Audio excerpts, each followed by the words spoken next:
গবেষণায় দেখা গেছে একজন সাধারণ মানুষ প্রতিদিন গড়ে 16,000-এর বেশি শব্দ উচ্চারণ করে। ভেবে দেখুন তো, এই হাজার হাজার শব্দের প্রতিটি হয়তো আপনার পরিবার, বন্ধু, সহকর্মী কিংবা সমাজে কোনো না কোনো প্রভাব ফেলছে।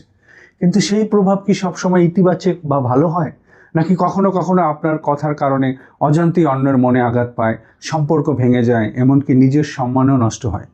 পবিত্র কোরআনে পাকে সূরা হুজুরাতের আয়াত 6 আল্লাহ সুবহানাহু ওয়া তাআলা বলেছেন, হে ঈমানদারগণ, যদি কোনো ফাসিক তোমাদের কাছে কোনো সংবাদ নিয়ে আসে, তাহলে তোমরা তা যাচাই করে নাও।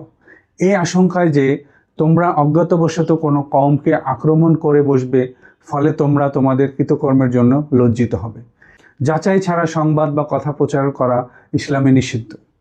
রাসূলুল্লাহ সাল্লাল্লাহু আলাইহি সাল্লাম বলেছেন, যে আল্লাহ ও পরকালে ঈমান রাখে সে যেন ভালো কথা বলে অথবা চুপ থাকে।